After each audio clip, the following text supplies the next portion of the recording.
مکہ معظمہ چھوڑ دیا اور جانب صحرا روانہ ہوئے۔ حر کو لگایا گیا کہ اے حر تو حسین کو گھیر اور حسین کے قافلے کو جہاں تک ممکن ہو جلد از جلد روک لے۔ حر زین حر امام مظلوم کے قافلے کا پیچھا کرتا رہا، ایک سے ایک پر ایک منزلیں طے ہوتی گئیں، یہاں تک کہ کوفے میں مسلم بن عقیل کو روانہ کیا گیا۔ راستے میں ہی مسلم بن عقیل کی شہادت کی اطلاع ملی۔ امام مظلوم کا قافلہ رواں دواں تھا۔ حر نے ایک بار جسارت کی، ہمت کی، کئی دن سے کوشش کر رہا تھا کہ امام مظلوم کے قافلے کو روکے، لیکن ہمت نہیں پڑ رہی تھی۔ ادھر ابن زیاد کا کوفے سے پیغام پر پیغام آ رہا تھا، اے حر تو ہزاروں لشکر کا سپاہی ہے، یہ کیسے ممکن ہے کہ تیری موجودگی میں حسین کا قافلہ آگے بڑھتا جا رہا ہے۔ بہرحال ایک بار حر نے ہمت دکھائی، جسارت دکھائی، امام مظلوم کے گھوڑے کی لجام پر ہاتھ ڈال دیا۔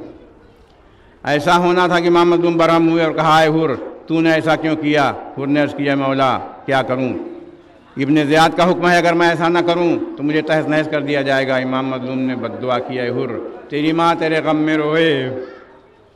غرض کی حر کے روکنے کے بعد امام مظلوم کا قافلہ آگے نہ بڑھ سکا۔ 2 محرم کو وارد کربلا ہوا۔ کربلا پہنچنے کے بعد دریائے فرات کے کنارے خیمے لگا دیے گئے۔ 3 محرم گزری، 4 محرم گزری۔ 4 محرم کو شمر کو کمانڈر نمبر 2 پیسر سعد کے بعد بنا کر کربلا بھیجا گیا اور کہا گیا کہ تو جا کر سب سے پہلا کام کر کہ حسین کے قافلے کو، حسین کے خیموں کو دریا کنارے سے ہٹا دے۔ شمرلون آیا، حکم دیا کہ امام کے خیمے دریا کنارے سے ہٹا دیے جائیں۔ مجھے پوری روایت بیان نہیں کرنی، آپ نے حضرت عباس کا جوش بھی دیکھا ہے، بی بی زینب کا اپنے بھائی پر تسلط بھی دیکھا ہے کہ کس طرح سے بی بی زینب نے بپھرے ہوئے شیر کو، حضرت عباس کو روکا اور دریا کے کنارے سے خیمے ہٹائے گئے۔ 5 محرم نمودار ہوئی۔ 5 محرم کو حبیب ابن مظاہر والد کربلا ہوئے، بی بی زینب نے سلام کہلایا۔ 6 محرم آئی، 7 محرم گزری۔ 7 محرم ایسی تاریخ ہے جب خیمہ حسینی میں پانی نہیں تھا۔ پانی کی جتنی بھی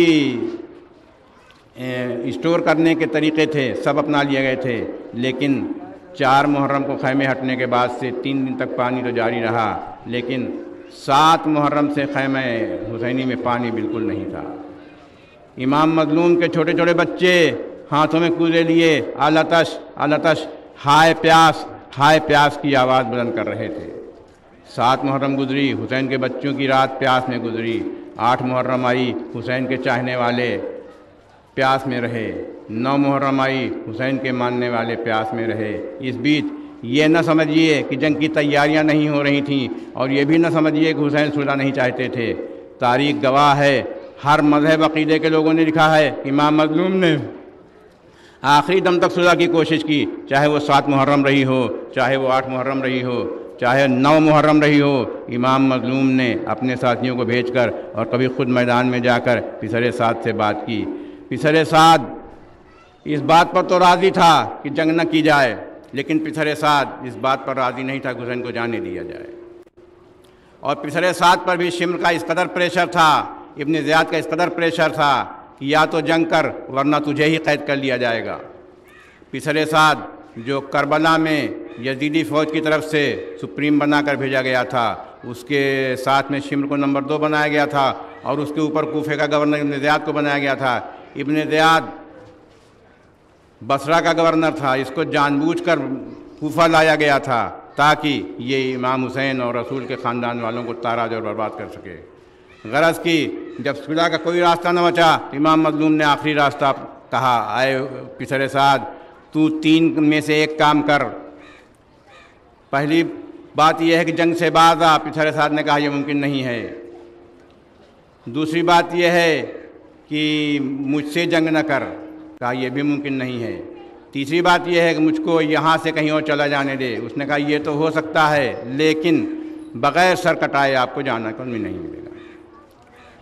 بعض روایات بتاتی ہیں کہ امام حسین علیہ السلام نے ہندوستان آنے کی بھی خواہش ظاہر کی اور کہا یہ شانتی پریہ ملک ہے، یہاں کے رہنے والے بھلے ہندو ہوں لیکن وہ ہماری قدر کرنا جانتے ہیں۔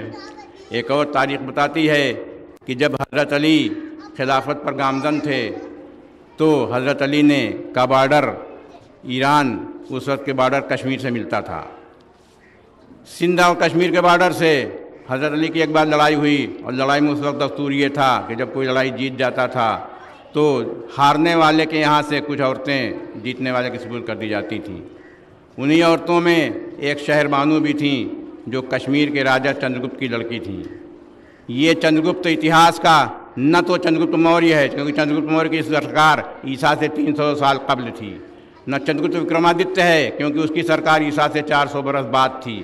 یہ چندرگپت کوئی تیسرا شخص ہے جو کشمیر کا راجہ تھا، جو حضرت علی سے جنگ میں ہارا تھا، اور اس کی بیٹی جس کا نام کچھ اور تھا شہر بانو کے نام سے منسوب ہوئیں، اور بعد میں حضرت امام حسین علیہ السلام سے شادی ہو گئی۔ اس طرح کشمیر کا راجہ چندرگپت اور حضرت امام حسین علیہ السلام ہم زلف ہوئے، اور آپ نے کربلا کی لڑائی میں میدان میں مدد کی بھی گہار لگائی تھی، جس کا خط بھی چندرگپت کو ملا تھا۔ وہ تفصیل میں نہیں جانا چاہتا، لیکن اتنا ضرور کہنا چاہتا ہوں کہ امام حسین کو ہندوستان سے محبت تھی، ہندوستان سے پریم تھا، وہ ہندوستان آنا چاہتے تھے، لیکن یزیدی فوج نے ان کو بھارت نہیں آنے دیا۔ غرض کی امام مظلوم ہندوستان نہ آ سکے، 9 محرم گزری، 10 محرم کو لڑائی کا بازار گرم ہوا۔ آپ نے کل رات بھر جاگ کر شب عاشور منائی۔ شب عاشور وہ شب ہے جہاں ایک شب کی مہلت ملی تھی عبادت کے لیے، ریاضت کے لیے، اپنی فوج کی تیاری کے لیے، اپنے فوج کے جوانوں کا حوصلہ بڑھانے کے لیے۔ اور جب نماز صبح ادا ہوئی تو حضرت امام حسین علیہ السلام نے اپنے ساتھیوں سے خطبہ ارشاد فرمایا، دیکھو آج سب کو مارا جانا ہے۔ میں نے پچھلے شب بھی آپ لوگوں نے گزارش کی تھی کہ یہاں سے چلے جاؤ، لیکن اس وقت بھی گزارش کر رہا ہوں کہ جس کو جانا ہو چلا جائے، لیکن سبھی نے کہا، اے مولا یہ جان کہ اگر 70 بار مارا جاؤں اور زندہ کیا جاؤں تو آپ کا ساتھ چھوڑ کر نہیں جاؤں گا۔ غرض کی صبح کی نماز ادا ہوئی، پسرے ساتھ سامنے آیا اور پہلا تیر خیمہ حسینی کی طرف رہا کر کے کہا، اے فوج والو گواہ رہنا کہ حسین کے خیمے کی طرف پہلا تیر میں نے چلایا ہے۔ اس تیر کا چلنا تھا کہ ایک بارگی 40,000 گھڑ سوار تیر انداز انہوں نے تیر چلایا۔ 40,000 کی تعداد بہت ہوتی ہے۔ کربلا میں فوج یزیدی کی تعداد کم سے کم 80,000 اور زیادہ سے زیادہ 9 لاکھ بتائی جاتی ہے، اور کربلا کی جنگ مینلی خاص طور پر تیروں کی لڑائی تھی۔ جہاں پر 40,000 تیر چلے ہوں وہاں پر جناب عباس کی حکمت عملی، جناب امام حسین السلام کی جنگ میں مشقت اور جنگ میں تجربہ کاری نے خیموں کو اس طرح باندھا تھا کہ خیمہ صاحب کو بہت زیادہ نقصان نہیں ہونے پایا، لیکن تیر 40,000 اس طرح تھے۔ کتابوں میں ملتا ہے کہ جیسے آسمان میں کالے بادل چھا گئے ہوں، ان کالے بادلوں کے بیچ تیر دندناتے ہوئے سنسناتے امام کے خیمے کی طرف چلے، اور اس پہلے ہی حملے میں امام حسین کے 72 میں سے 40 ساتھی مارے گئے۔ 40 ساتھی کا مارا جانا تھا کہ امام مظلوم تھوڑا سا محظوظ ہوئے، تھوڑا سا مجبور ہوئے، غم رسیدہ ہوئے، اور باقی اپنے 72 ساتھیوں سے کہا کہ نہیں، اب جان بچانی مقصود نہیں ہے، جنگ لینا ہے۔ اور باقی بچے ہوئے لوگوں کے حوصلوں کا کیا کہنا، ان کے سامنے لاشیں گرتی نہیں، ان کے سامنے لوگ شہید ہوتے گئے، ان کے سامنے خون بہتا رہا، اور جیسے جیسے خون بہتا گیا ویسے ویسے ان کے حوصلوں میں اضافہ ہوتا گیا۔ اور کربلا کی جنگ اتہاس کی ایسی اکیلی جنگ ہے جہاں مرنا آسان تھا، جینا مشکل تھا۔ آپ تاریخ پڑھیے، یہاں پر ماشاءاللہ پڑھے لکھے لوگوں کا مجمع ہے، آپ نے تمام تاریخ پڑھی ہے، کوئی بھی تاریخ ایسی نہیں ہے جہاں پر انسانوں نے حملہ کرنے میں بہت زیادہ سبقت کی ہو یا نہ کیا ہو، لڑائی سے گریز کیا ہو، لیکن کربلا کی جنگ ایسی تھی جہاں ہر شخص مرنے کے لیے آمادہ تھا۔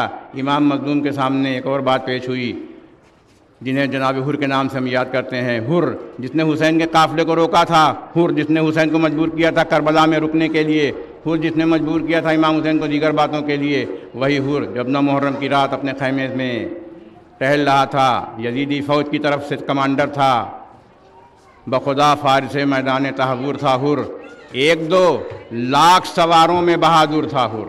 ایسا بہادر حر نے جب کانوں میں آلتش آلتش مامو جان ہائے پیاس کی آواز سنی تو حر سے رہا نہ گیا، وہ اپنے خیمے میں ٹہلنے لگا۔ اس کا ٹہلنا تھا، اس کے بیٹے نے دیکھا، اے بابا جان آپ کی یہ حالت کیوں؟ حر نے اپنے بیٹے سے کہا بیٹا ذرا کان لگاؤ خیمہ طہار کی طرف. اس نے کان لگایا. کہا پاپا یہ تو امام کے بچوں کے پیاسے بچوں کی آواز آ رہی ہے. حر کا غلام بھی جاگ گیا اور بعض روایت کے مطابق حر کا بھائی بھی جاگ گیا. غرض کہ یہ 3 یا 4 شخص کربلا کے میدان میں یزیدی فوج کی طرف تھے. رات میں 9 محرم کی ٹہلتے رہے, شب عاشور ٹہلتے رہے. صبح نمودار ہوئی. حر نے اپنے بیٹے سے کہا بیٹا میں اسی فوج کی طرف جانا چاہتا ہوں. غلام نے کہا میں بھی جاؤں گا. بعض روایت میں ہے کہ بھائی نے کہا میں بھی جاؤں گا. جناب حر نے کہا, حر کی بہادری کا اندازہ آپ لگائیے کہ میں اسے نہیں جاؤں گا, میں اپنے سردار پیسہ صاحب سے بتا کر جاؤں گا, اور اگر وہ روکنا چاہے تو روکے. حر پسر سعد کے پاس گیا. کہا آئے پسر سعد, میں نے رات خیمہ حسین سے چھوٹے چھوٹے بچوں کی پیاس کی آواز سنی ہے, مجھ سے برداشت نہیں ہے, میں فوج حسینی کی طرف جا رہا ہوں. پسر سعد نے بہت لالچ دیا, بہت دھمکی دی, بہت بلنڈر کیا, لیکن جناب حر نہیں مانے اور کہہ کے نکلے کہ لے اگر تب نہیں جاتا تھا تو اب جاتا ہوں. یہ کہہ کر جناب حر امام کے خیمے کی طرف آئے. کس انداز میں آئے؟ ہاتھ بندھے ہوئے, گناہگاری قبول کرتے ہوئے, اسلام کی بقا کو دوام دیتے ہوئے حر آئے. امام مظلوم نے دیکھا محضر شہادت میں, شہادت کی فہرست میں حضرت حر کا بھی نام تھا. امام مظلوم نے جناب علی اکبر سے کہا علی اکبر آگے بڑھو, دیکھو کون آ رہا ہے. علی اکبر نے عرض کیا اے مولا, اے آقا, اے بابا, یہ تو حر ہے.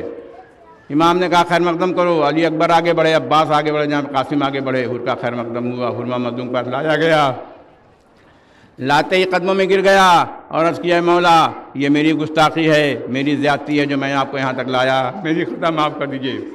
امام مظلوم نے حر کو گلے لگایا. گلے لگا کر کہا اے حر, تیری خطا معاف, آواز سے تو ایسا جیسے ماں کے پیٹ میں بھی تازہ تازہ پیدا ہوا. میں نے بھی تجھے معاف کیا, میرے خدا نے بھی تجھے معاف کیا. غرض کی حضرت حر امام مظلوم کے پاس آنے کے بعد فوراً میں چلنے گیا. مولا میں اب زیادہ دیر نہیں رہنا چاہتا, میں سب سے پہلے جنگ کی اجازت چاہتا ہوں. یاد رکھیے تاریخ بتاتی ہے کربلا میں شہیدوں کی تعداد 72 تھی یا 110 یا 150. ان کی ترتیب بھی نہیں ہے کہ سب سے پہلے کون شہید ہوا, لیکن ہم اسی پرمپرا پر چل رہے ہیں, اسی قدیمی باتوں پر چل رہے ہیں جو ہمارے علماء سے ہم تک پہنچی ہے, کتابوں سے ہم تک پہنچی ہے. غرض کہ کربلا کا پہلا شہید انصار میں سے جناب حر کو کہا جاتا ہے. ہم آپ کے سامنے حر کی شبیہ تابوت برآمد کرنے جا رہے ہیں. وہ حر جو تازہ مہمان تھا, اس مہمان کا حر شبیہ تابوت آپ کے سامنے برآمد ہے. آپ غور کریں کہ کن حالات میں جناب حر گئے ہوں گے. حر بھوکے بھی نہیں تھے, زیادہ پیاسے بھی نہیں تھے. امام مظلوم کی طرف سے پہلا شہید. کہا جاتا ہے کہ جناب حر نے پہلا حملہ کیا اور پہلے حملے میں 120 ناریوں کو واسطے جہنم کیا. اس کے بعد تھوڑی جنگ رکی. فوج یزید میں انتشار پیدا ہوا کہ حر کو کیسے روکا جائے.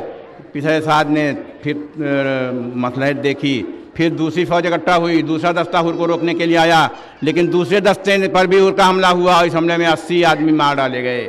اس طرح سے جناب حر نے کربلا کے میدان میں اپنے جیتے جی 2 حملے کیے. پہلے حملے میں 120 لوگوں کو واسطے جہنم کیا, دوسرے حملے میں 80 لوگوں کو واسطے جہنم کیا. اب پسر سعد نے کہا کہ حر کو روکنا اس طرح سے ناممکنات میں سے ہے, لہذا حکمت عملی یہ بنی کہ حر کو پیچھے سے وار کر کے روکا جائے. کئی تیر انداز لگائے گئے اور جناب حر پر پشت کی جانب سے تیر چلائے جانے لگے. آپ سوچئے حسین کا یہ ساتھی جوش جوانی میں, جوش نصرت میں کس قدر آگے بڑھ گیا کہ پیچھے کے حملے کو کیسے روکتا. غرض کی حر کے سینے میں, حر کے پس پشت تک ایسا تیر لگا جس سے جناب حر کی شہادت واقع ہو گئی. آپ نے دیکھا حسین کے اس ساتھی نے کربلا کے جنگ کا آغاز کر دیا. پسر سعد نے جنگ جو تھوپی تھی امام مظلوم پر, امام مظلوم نے اس جنگ کو قبول کیا. امام مظلوم کے سامنے بھی 2 راستے تھے, یا تو بیعت کر لیتے یا سر کٹا دیتے, لیکن امام مظلوم نے ہم سب کو حوصلہ دیا ہے, ہم سب کو ولولہ دیا ہے کہ سچائی کے لیے لڑو, ایمانداری کے لیے لڑو, خدا کی مصلحت کے لیے لڑو, خدا کی اجازت سے لڑو. قرآن کے حکم کے مطابق لڑائی بھی جائز ہے, جنگ بھی جائز ہے. اور بعض اسلامی تاریخ میں امام حسین کی لڑائی جہاد کے نام سے یاد کی جاتی ہے.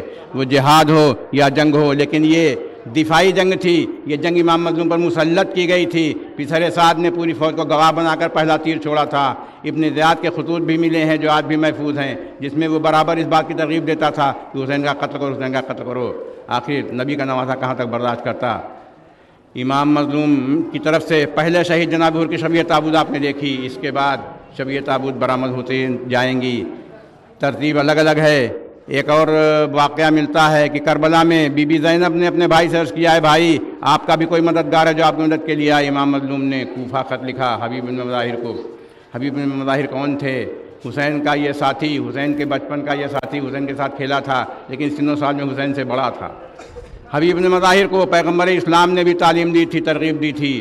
جناب حضرت علی کرم اللہ وجہہ نے بھی حبیب بن مظاہر کو تعلیم دی تھی. جب کوفہ خط پہنچا حبیب بن مظاہر کھانے پر بیٹھے تھے، بی بی سے عرض کیا، امام نے بلایا ہے، بی بی نے کہا میں بھی چلوں گی.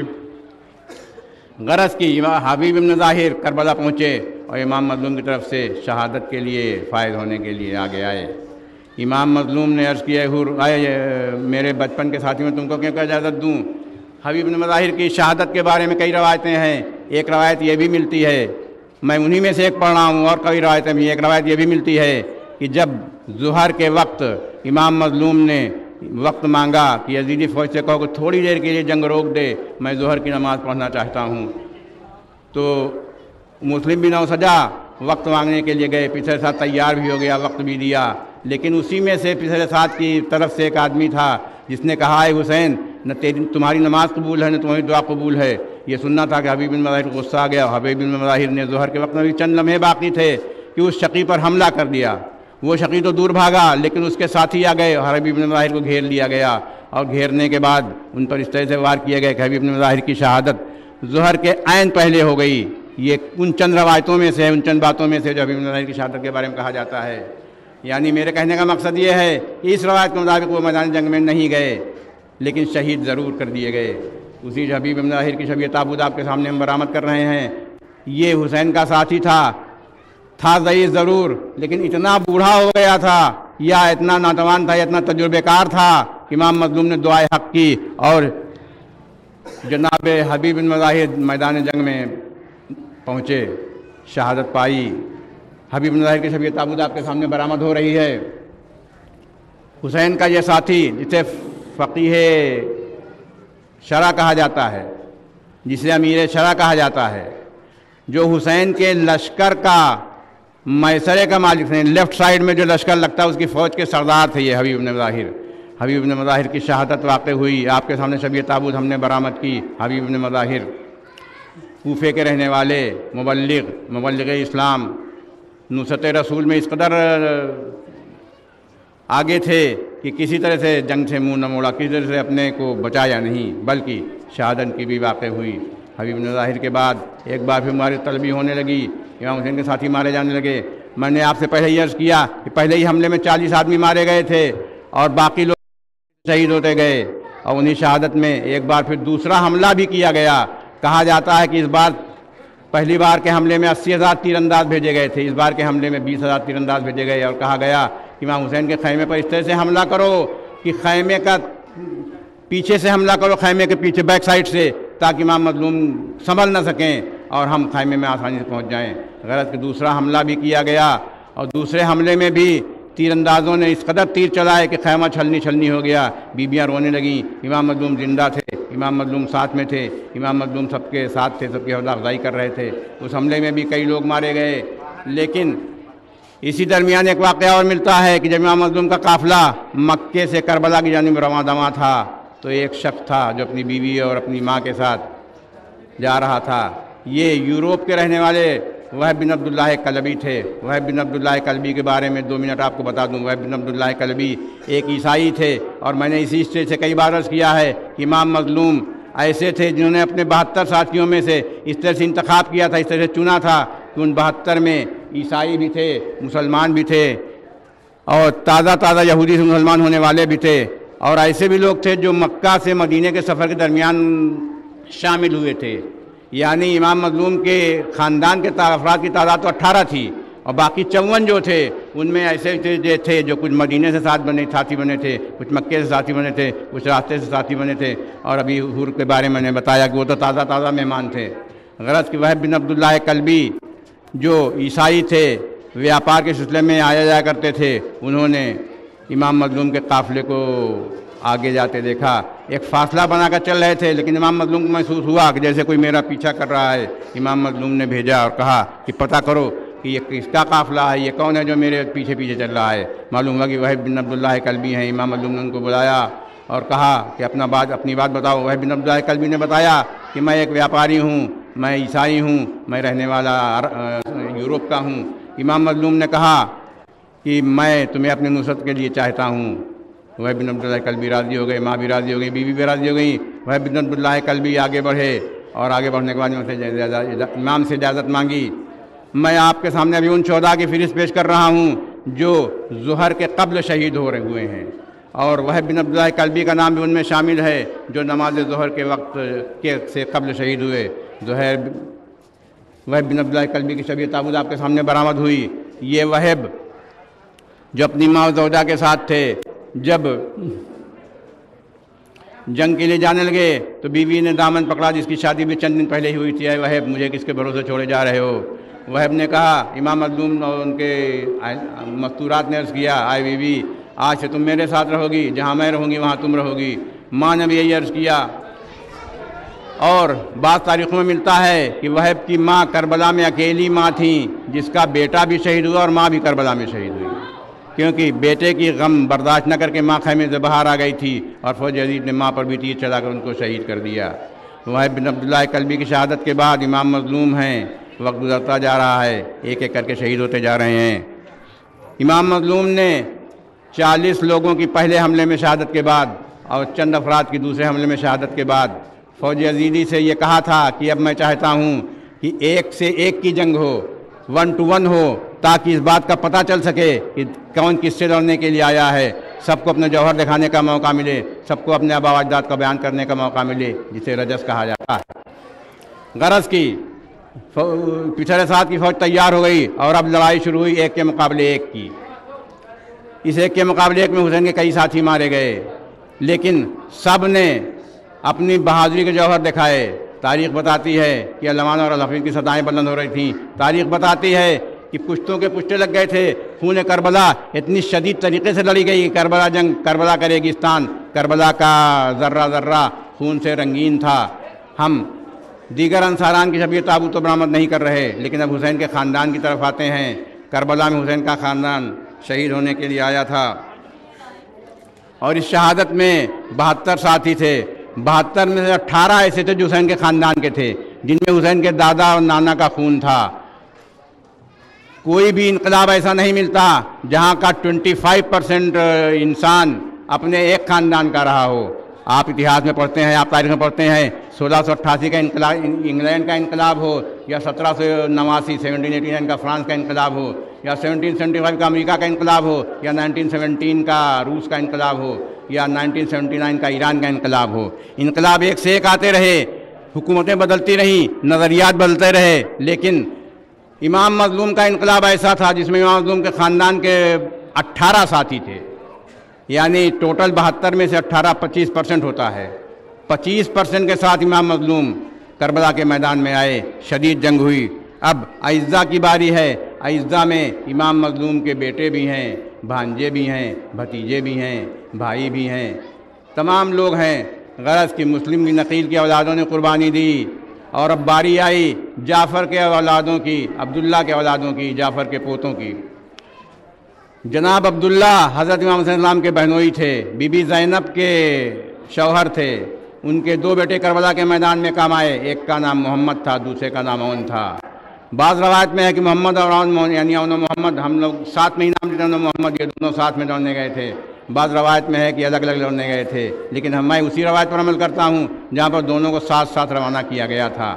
اور آپ نے ابھی گزشتہ شب میں بھی سنا کہ رن میں آمد ہے 2 ستاروں کی۔ یہ 2 ستارے اپنے جنگ سے، اپنی ماں سے اجازت لے کر میدان جنگ میں گئے۔ مجھے یہاں پر رخصتی نہیں پڑھنی، لیکن میں جنگ کو مزید بتانا چاہتا ہوں۔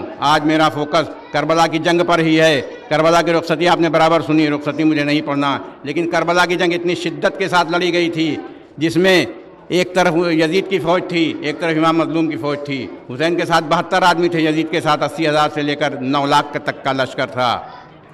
شہید ہونے والا بھی مسلمان اور قاتل بھی مسلمان۔ یہ ایسا واقعہ ہے، شاید اسلام کا پہلا واقعہ ہے، جہاں مسلمانوں کے ہی اس وقت فرقے بھی نہیں تھے، نہ شیعہ تھے نہ سنی تھے، بلکہ اس وقت مسلمان صرف دو گروہ میں بٹا تھا، ایک یزیدی مسلمان تھے، ایک حسینی مسلمان تھے، اور میں یہ مان کر چل رہا ہوں کہ یہاں پر یہ ہزاروں کا مجمع جو کئی گاؤں سے یہاں پر آیا ہوا ہے یہ سب حسینی مسلمان ہیں، اس میں سے یزید کی پوجا کرنے والا کوئی نہیں ہے، یزید کا ماننے والا کوئی نہیں ہے، اور یزید نے امام مظلوم کو اس طرح سے پریشان کیا کہ جس کی تاریخ میں مثال نہیں ملتی۔ غرض کی شہادت کی باری اب اعزا کی شروع ہوتی ہے۔ سب سے پہلے بی بی زینب یعنی امام مظلوم کے بھانجے بہن کی اولاد سامنے آئے، اے ماموں جان مرنے کی اجازت دیجیے۔ امام مظلوم نے اجازت دی، دونوں بھائی جنگ کے لیے روانہ ہوئے۔ اسی لیے شبیہ تابوت میں آپ دیکھیے اس میں ہم نے دو شبیہ برآمد کرنے کی کوشش کی ہے، ایک اون کی ہے ایک محمد کی ہے۔ لڑتے رہے، بہادری کا یہ عالم تھا کہ ان کا سن 9 سال اور 11 سال بیان کیا جاتا ہے۔ 9 برس اور 11 برس کے یہ بچے جنگ کرتے کرتے پسرے سات کے خیمے تک پہنچ گئے، اور نیچے اپنے نیزے پسرے سات کے خیمے میں چپ ہو کر کہا، اے ظالم نکل، کہاں ہے؟ اور تاریخ لکھتی ہے پسرے سات یزید کا کمانڈر تھا جو 7 پیروں میں رہتا تھا، وہاں سے بچوں کو پہنچنا ایک عجیب بات تھی، ایک بہت بڑی جنگ کی آزمائش تھی، اور اس میں یہ بچے کامیاب رہے۔ پسرے سات اپنے خیمے سے نکل کر بھاگا، اور جیسا کہ آپ سنتے آئے ہیں سمجھتے آئے ہیں، اور عقل بھی یہ کہتی ہے کہ جب پسرے سات یعنی یزیدی فوج ایک ایک کر کے کامیاب نہیں ہوتی تھی تب آخری حربہ یہ ہوتا تھا سب مل کر پیچھے سے حملہ کرو۔ چنانچہ جناب امام حسین کے ان بھانجوں پر بھی حملے کیے گئے، اون محمد پر حملہ ہوا، اون پر حملہ ہوا، محمد پر حملہ ہوا۔ ایک بھائی نے دوسرے بھائی کو دیکھا، چند قدم کے فاصلے پر تھے۔ تاریخ بتاتی ہے کہ جناب اون کی رحلت پہلے ہوئی، اور جب امام مظلوم آواز سن کر میدان قتال میں پہنچے تو محمد میں جان باقی تھی۔ غرض کہ امام مظلوم نے دونوں لاشوں کو اکٹھا کیا۔ اس وقت حضرت عباس بھی تھے، علی اکبر بھی تھے، قاسم بھی تھے، اور امام مظلوم ہر شہید کی لاش کو خیمے میں لاتے تھے، ایک ایک کر کے لاتے تھے، اور ایک جگہ بنا دی تھی مقتل جسے کہا جاتا ہے، وہاں پر ان لاشوں کو سب سے قیمتی ہیرا امام مظلوم کی خدمت میں، خدا کی خدمت میں پیش کیا۔ جب اون محمد کی شہادت واقع ہو گئی، اب باری آئی دوسرے اعزا کی۔ ایک اعزا کا نام میں لینا چاہتا ہوں، جناب قاسم۔ جناب قاسم وہ تھے جو امام حسین کے بڑے بھائی امام حسن کی شہادت کے وقت 10 سال کے، شہادت کے وقت 3 سال کے۔ جناب قاسم امام حسن السلام کے بیٹے تھے، وہ بھی کربلا میں گئے تھے۔ وہ اپنے چچا کے پاس پہنچے اور کہا، اے چچا مرنے کی اجازت دیجئے۔ آپ یہ غور کیجئے، کربلا کا ہر شہید مرنے کی اجازت لینے جاتا تھا، زندگی کو پناہ نہیں دینا چاہتا تھا، کیونکہ اسے معلوم تھا جتنی دیر زندہ رہیں گے اتنی دیر تک برداشت کرنا پڑے گا، شہادت برداشت کرنی پڑے گی۔ اس لیے ہر آدمی اس شہادت میں سبقت اولویت پراتمکتا لینا چاہتا تھا۔ غرض کہ جناب قاسم امام مظلوم کے پاس آئے، امام مظلوم نے عرض کیا، ہے قاسم تم تو میرے بڑے بھائی کی نشانی ہو، میں تم کو کیوں کر مرنے کی اجازت دے سکتا ہوں؟ امام مظلوم نے جناب قاسم کو روکا۔ اسی درمیان یاد آیا جناب قاسم کو کہ میرے باپ تعویذ مجھے دی تھی، اور کہا تھا، اے قاسم تم پر جب کوئی سخت وقت آئے تو اس تعویذ کو کھولنا اور پڑھنا، اس میں کیا لکھا ہے اس پر عمل کرنا۔ جناب قاسم نے ماں کی اجازت سے اس تعویذ کو کھولا۔ تعویذ میں لکھا تھا، اے قاسم ایک وقت ایسا آئے گا جب میں نہ ہوں گا، تمہارا چچا نرغہ اعداء میں گھرا ہوگا، اس وقت میری طرف سے مدد کرنے میں کوئی کوتاہی نہ کرنا اور جان دینے میں سبقت کرنا۔ امام مظلوم جناب قاسم امام مظلوم کے پاس وہ خط لے کر پہنچے اور عرض کی، اے چچا جان یہ خط دیکھیے۔ جناب امام حسین نے جناب قاسم سے وہ خط لیا، بھائی کی تحریر دیکھی، چوما، آنکھوں سے لگایا۔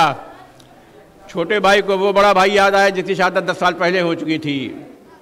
غرض کی جناب قاسم کو اجازت ملی، جناب قاسم جنگ کرتے ہوئے آگے بڑھے۔ اسی درمیان ایک روایت یہ بھی ملتی ہے کہ کربلا میں امام مظلوم نے جناب قاسم کا عقد اپنی بیٹی فاطمہ کبریٰ کے ساتھ بھی کیا تھا۔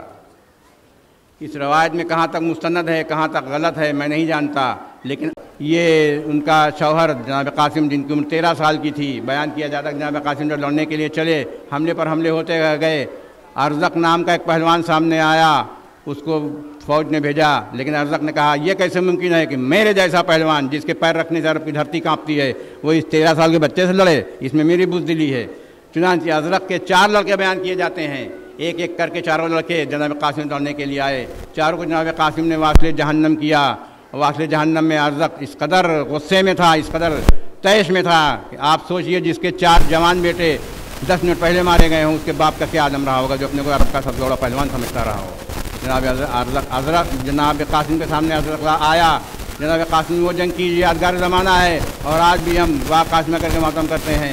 ہم یہ بھی یاد کرتے ہیں ماں کے خیمے سے صدا آتی ہے قاسم گھر چلو. ہم یہ بھی یاد کرتے ہیں ایک رات کی بیاہی یہ بیان کرتی ہے صاحب جناب قاسم شہید کیے گئے. جناب قاسم کی لاش جو پامال ہو چکی تھی کربلا میں لائی گئی. جناب قاسم کی شہادت کے بعد اب حسین کے پاس فقط 3-4 لوگ بچے ہیں. ایک علمدار لشکر حضرت عباس علی اکبر اور ایک 6 مہینے کا لال. 6 مہینے کا لال جنگ کرنے نہیں جاتا. 18 سال کا بیٹا بار بار میں چلتا رہا. اور بعض روایات کربلا میں یہ بھی ملتی ہیں کہ جناب حر کے ساتھ ساتھ سب سے پہلے شہید ہونے والے حضرت علی اکبر تھے, کیونکہ امام مظلوم کسی طور پر یہ تانا نہیں سننا چاہتے تھے کہ اپنے بیٹے کو تو بچا لیا اور انصاران کو شہید کر دیا. اس لیے کربلا کے شہیدوں کی فہرست کی ترتیب, فہرست کی سیریل نمبر ہمارے پاس نہیں ہے. میں معذرت خواہ ہوں کہ بیان نہیں کر سکتا. جو کچھ ہم سے بتایا گیا, جو کچھ میں نے بچپن سے سنا, وہ آپ کے سامنے بیان کر رہا ہوں. اب حضرت علی اکبر کربلا کے پہلے شہید رہے ہوں یا ترتیب کے حساب سے آخری سے 2-3 پہلے شہید رہے ہوں, لیکن ان سے پہلے علمدار لشکر آیا حضرت عباس. حضرت عباس حضرت علی کے بیٹے تھے. کربلا کے جنگ کے وقت آپ کی عمر 34 برس کی تھی. 34 برس کے اس 34 ایئرس کے اپنے بھائی کو امام مظلوم نے کربلا کے لشکر کا علمبردار بنایا تھا. اسی لیے آج ہم علمدار نام رکھتے ہیں. عباس علمدار کہا جاتا ہے. وہ لشکر آیا. میں نے آپ سے پہلے یہ عرض کیا کہ آج مجھے رخصتی نہیں پڑھنی, لیکن اتنا ضرور پڑھنا ہے, ہر جری کے بہادری کا تذکرہ ضرور کرنا ہے. حضرت عباس اتنے بہادر تھے کہ کربلا کے میدان میں بیان کیا جاتا ہے کہ جب ظہر کی نماز ہو چکی اور حضرت عباس کو مسلم بن سجا اور دوسرے لوگوں نے دیکھا تو کہا, اے عباس تم تو بالکل علی کی تصویر لگتے ہو. حضرت عباس نے کہا, تم ہمیں شجاعت کی یاد دلانا چاہتے ہو؟ میں کتنا شجاع ہوں آپ کو بتاتا ہوں. یہ کہہ کر حضرت عباس نے ایک بار انگڑائی لی. انگڑائی لینے میں بیان کیا جاتا ہے کہ جو زرہ پہنی تھی وہ اندر سے ٹوٹ گئی. جس رکاب پر پیر رکھے تھے رکابیں ٹوٹ گئیں اور ان کا قد اتنا بالا ہو گیا. یہ بھی کہا جاتا ہے کہ حضرت عباس کا گھوڑا کربلا میں سب سے اونچا تھا, لیکن اس کے باوجود حضرت عباس اتنے لہیم شہیم تھے, اتنے اعلیٰ قد تھے کہ آپ کا پیر زمین پر خط دیتا جاتا تھا. امام مظلوم کے پاس آئے, عرض کیا, مولا میں جنگ کرنا چاہتا ہوں, مجھے جنگ کی اجازت دیجیے. امام مظلوم نے کہا, امام حسین نے کہا, اے عباس تم تو ہمارے لشکر کے علمبردار ہو, میں تمہیں جنگ کی اجازت کیوں کر دے سکتا ہوں. لیکن حضرت عباس نے کہا, وہ لشکر یہ مولا کہاں بچا ہے, اب تو صرف آپ کے بیٹے بچے ہیں اور میں ہوں. امام مظلوم نے حضرت عباس سے کہا کہ اپنی بہن سے رخصت ہو لو. لیکن اسی درمیان ایک واقعہ اور ملتا ہے کہ 4 سال کی بچی حسین کی بیٹی اپنے چچا کے پاس ہے. چچا پیاس مارے ڈال رہی ہے, اگر ممکن تھوڑا سا پانی مل جائے. حضرت عباس نے کہا, بی بی گھبراؤ نہیں, میں تمہیں پانی لے کر آتا ہوں. غرض کہ حضرت عباس 3 ذمہ داریاں لے کر کربلا کے میدان میں چلے. پہلی ذمہ داری علمدار لشکر یعنی علم ساتھ میں, دوسری ذمہ داری بی بی سکینہ کی مشق ہاتھ میں پانی لانا ہے, تیسری ذمہ داری جنگ کے ہنر بھی دکھانا ہے, اور تلوار بھی نہیں ہے. کربلا کے میدان میں ملتا ہے کہ امام مظلوم نے جتنے ساتھیوں کو بھیجے سب نے اتنی بہادری کے ساتھ حملہ کیا, اتنی بہادری کے ساتھ لڑائی لڑی کہ ان 72 میں سے تقریباً 65 ساتھیوں نے ہی 20,000 یزیدی فوج کو کربلا کے میدان میں چند گھنٹوں کے اندر ہلاک کر دیا تھا. امام مظلوم نے حضرت عباس کی طاقت کو کم کرنے کے لیے ان کی تلوار بھی توڑ دی اور کہا, یہ نیزہ لے کر جاؤ. حضرت عباس گئے, 20,000 تیر انداز تیر چلانے میں لگا دیے گئے. حضرت عباس آگے نہ بڑھنے پائیں, ان کے ہاتھ میں مشکل گری لگ جائے, پانی خیمے میں پہنچ جائے گا. حضرت عباس آگے بڑھتے گئے, تیر پر تیر چلتے رہے, تلوار پر تلواریں چلتی رہیں. ایک ہاتھ میں علم تھا, دوسرے میں ڈھال تھا, گلے میں مشق تھی, دانتوں میں مشق تھی. مشق لے کر آگے بڑھتے رہے. تیر بے اثر ہو گئے, تلواریں بے اثر ہو گئیں. حضرت عباس جوش میں ولولے میں آگے بڑھتے ہوئے نہر فرات پر پہنچ گئے اور مشق کو بھرا. آپ جانتے ہیں, آپ نے خود دیکھا ہے کہ دریا ہمیشہ نیچے کی طرف ہوتا ہے, جو ترائی ہوتی ہے نیچے کی طرف ہوتا ہے. حضرت عباس کا علم آپ کے سامنے برآمد ہوا. میں چاہوں گا تھوڑا صبر سے کام لیا جائے. اور حضرت عباس کا لاش تو نہیں آ سکی, لیکن ان کا علم آیا. میں نے شہادت کو موقوف کیا چونکہ علم برآمد ہو چکا ہے. حضرت عباس کی لاش اس لیے نہیں آ سکی کہ حضرت عباس نے خود کہا تھا, مجھے اپنی بھتیجی جس کے لیے پانی لانے کا میں نے وعدہ کیا تھا اس سے شرم آتی ہے. آقا میری لاش خیمے میں نہ لے جائیے گا. چنانچہ عباس نہیں آئے, ان کا علم آیا. میں نے حضرت عباس کا علم آپ کے سامنے برآمد کیا. اور حضرت عباس کا علم ہی ہے جو آج ہماری فتح کی نشانی ہے, حسینی فتح کی نشانی ہے. علم اونچا رہے گا. علم پر نہ جانے کتنے اشعار کہے گئے, علم پر نہ جانے کتنے شعراء نے کہا. اور علم آج بھی یہ علم ہر حسینی گھر میں، ہر حسین کے چاہنے والے گھر میں، چاہے وہ شیعہ ہو یا سنی ہو، ہندو ہو یا مسلمان ہو، عباس کے وجے کی پتاکا، حسین کی وجے کی پتاکا ہر گھر میں لہرا رہی ہے اور اس بات کا اعلان کر رہی ہے کہ کربلا میں یزید ہارا اور حسین زندہ رہے۔ کربلا میں یزید مارا گیا اور حسین بظاہر زندہ رہے۔ حسین کو ایسی زندگی ملی جو آج بھی قائم ہے۔ آج بھی آپ لاکھوں لوگوں کا نام حسین میں سنیں گے، لیکن مسلمانوں میں ہی کوئی آدمی آپ کو ایسا نہ ملے گا جو اپنے بچے کا نام یزید رکھتا ہو۔ لفظ یزید داخل دشنام ہو گیا، یزید لفظ گالی بن گیا ہے۔ جس کو کوئی بات کہنی ہوتی اس کو برا بھلا کہنا کرنا، چپ یزید چپ، جو پانی بند کرتا ہے پانی نہیں دے رہا ہے یزید چپ، پانی مانگنے پر کوئی پانی نہیں دے، کہنے کیا یزید ہو گیا پانی نہیں دے گا؟ یزید وہ ایسا ظالم تھا، ایسا انسان تھا جو امام مظلوم ہی نہیں ان کے بچوں کا بھی دشمن تھا، ان کی عورتوں کا بھی دشمن تھا، ان کے مستورات کا بھی دشمن تھا، ان کے بھائی اور انصاروں کا بھی دشمن تھا۔ یہ علم آپ کے سامنے برآمد ہو رہا ہے، دیکھیے علم میں مشق بھی لگی ہوئی ہے، اور آج بھی ہم جب علم نکالتے ہیں تو مشق نکالتے ہیں۔ میں گزارش کروں گا آپ علم لے کر چلنے والوں سے بہت دھیرے دھیرے چلیں تاکہ ہر آدمی آرام سے علم کی زیارت کر سکے اور چوم سکے۔ غرض کی حضرت عباس کی شہادت کے بعد اب خیمہ اطہار ہے اور امام مظلوم کے دو بچے ہیں، ایک کا نام علی اکبر ہے، ایک کا نام علی اصغر ہے۔ ہماری شہادت کے سلسلے میں جناب عباس کے علم کے بعد اب ایک اور شہادت ہے جس میں 18 برس کا بیٹا باپ کے سامنے آتا کہتا ہے بابا مرنے سے اجازت دیجیے۔ باپ نے کہا تم تو پیغمبر اسلام کی نشانی ہو۔ اتہاس میں ملتا ہے کہ حضرت علی اکبر کی شکل و صورت اللہ نے اس طرح سے عطا کی تھی، نہایت خوبصورتی یوسف ان کے سامنے مات تھی۔ پیغمبر اسلام حضرت محمد صاحب کے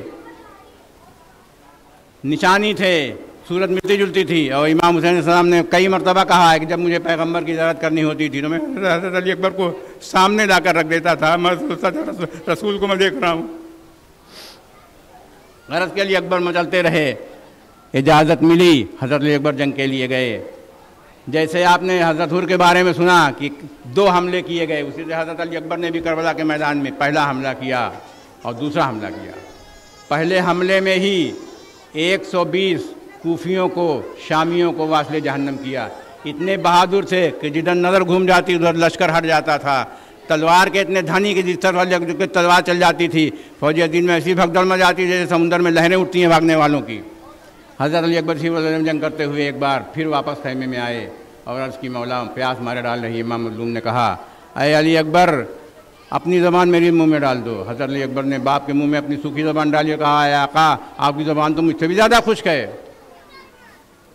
امام مظلوم نے سننے کے بعد حضرت علی اکبر کو ایک نگ دیا اور کہا اس انگوٹھی کو اپنے منہ میں رکھو، اس سے شاید تمہاری پیاس کچھ بجھ جائے۔ حضرت علی اکبر جنگ کے لیے گئے۔ جنگ میں جانے کے بعد دوسری بار جب پھر جنگ میں گئے تو پھر 80 لوگوں کو مارا۔ اکیلے حضرت علی اکبر نے 3 دن کی بھوک اور پیاس میں جہاں 65-70 ساتھی مار ڈالے گئے ہوں، وہاں پر حسین کا یہ 18 برس کا لاڈلا اس بہادری کے ساتھ لڑا کہ کربلا کی جنگ آج بھی یادگار زمانہ ہے۔ 200 ساتھیوں کو اس 3 دن کے بھوکے پیاسے نے جو 8 گھنٹے سے جنگ دیکھ رہا تھا اس نے واصل جہنم کیا۔ اور لڑتے لڑتے کہاں تک جاتا؟ میں نے باپ سے پہلے ہی عرض کیا کربلا کی لڑائی خاص طور سے تیروں کی لڑائی تھی۔ تیر اندازی جھیلتے جھیلتے ہی بچہ آگے بڑھتا گیا، لیکن اسی درمیان ایک شقی نے ایک ایسا تیر مارا، ایک ایسا نیزہ مارا جو حضرت علی اکبر کے خیمے میں، جو حضرت علی اکبر کے سینے میں داخل ہو گیا اور سینے میں ہڈیوں کو چیرتا ہوا وہ پیچھے کی جانب سے نکل گیا۔ حضرت علی اکبر شہید ہوئے۔ ہم نے شب تابوت حضرت علی اکبر آپ کے سامنے برآمد کیا۔ شب تابوت حضرت علی اکبر برآمد ہوئی۔ اس کے بعد آپ کے سامنے حضرت علی اصغر اور حضرت علی اصغر کا جھولا آپ کے سامنے برآمد ہو رہا ہے۔ حضرت علی اصغر امام مظلوم کے 6 مہینے کا بچہ تھا جو کربلا میں شہید کیا گیا۔ شب تابوت آپ کے سامنے برآمد ہوئی۔ 6 مہینے کے اس بچے کو شہید کیا گیا۔ کربلا کی لڑائی ایک ایسی لڑائی ہے جہاں پر باپ کی گود میں بیٹے کو شہید کیا گیا۔ آپ کے سامنے شب تابوت حضرت علی اصغر 3 پھل کا تیر آپ دیکھیں، ساتھ ساتھ گہوارہ بھی ہے، وہ جھولا جس کو ماں جھولایا کرتی تھی حضرت علی اصغر کی نشانی تھی۔ اس جھولے کو بھی بعد شہادت امام مظلوم جلا دیا گیا اور حضرت علی اصغر کی شہادت واقع ہوئی۔ حضرت علی اصغر کا لاش لے کر امام مظلوم خیمے میں آئے، ہمت نہیں پڑی کیسے جائیں، کہاں دفن کریں۔ ہم نے صبح اعمال کیا، حضرت امام حسین السلام کربلا کے میدان میں جب شہید حضرت علی اصغر کو لے کر چلے، کربلا کے سب سے ننھا شہید تھا تو پڑھتے جاتے تھے